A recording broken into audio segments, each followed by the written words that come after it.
गरीब का घर रसोई में स्प्लिट एसी, गरीब बेटी।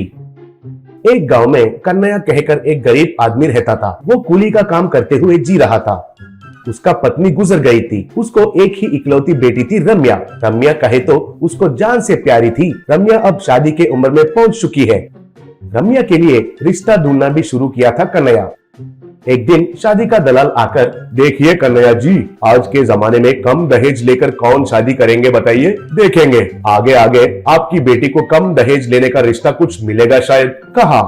रम्या डिग्री का पढ़ाई करके एक छोटा सा कंपनी में अकाउंटेंट जैसा काम करने लगी। हर रोज घर में उसको और पिता को खाना पकाकर दोनों को कैरेजेस तैयार करती थी। उन कैरेजेस को लेकर कन्हैया तो उसका काम पर और रम्या ऑफिस के लिए जाते थे। अब गर्मी का मौसम आया था।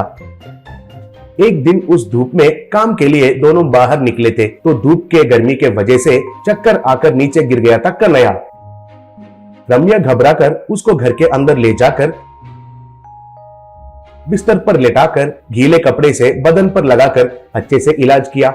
कुछ देर के बाद कन्हैया उठकर, बेटी तुम घबराओ मत, गर्मी के वजह से थोड़ा सा चक्कर आया है, बस मुझे कुछ नहीं हुआ है। बाहर ही नहीं घर में भी बहुत गर्मी है, मैं थोड़ी देर आराम करके जाता हूँ, तुम अब ऑफिस के लिए निकलो, कहा। तब रम्या ठीक है कहकर चली गई।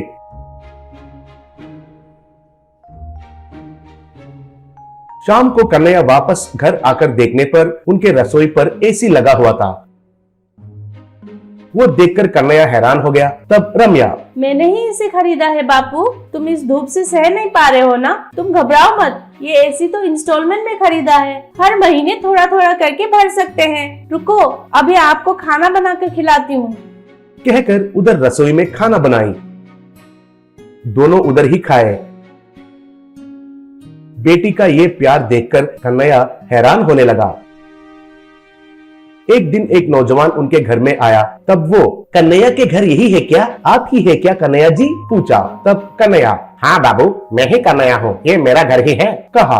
तब वो युवक, मैं आपका बचपन का दोस्त रंगाराव का बेटा हूँ, मेरा नाम मुकुंद है, आपको देखने के लिए आया हूँ, कहा। तब कन्हैया, रंगाराव, ऐसा नाम का दोस्त मेरा तो कोई नहीं है बाबू, कहा। तब मुकुंद, अयो ऐसा है क्या, शायद आप भूल गए होंगे, ठीक है जी मैं निकलता हूँ, कहकर जाने वाला ही था। तभी रम्या आकर, रुकिए रुकिए मुकुंद जी, खाने के समय पर आए मेहमानों को खाली पेट नहीं भेजना चाहिए, आइए हमारे घर में खाना खाकर जाइए, बोली। तब मुकुंद ठीक है कहकर घर के अंदर गया।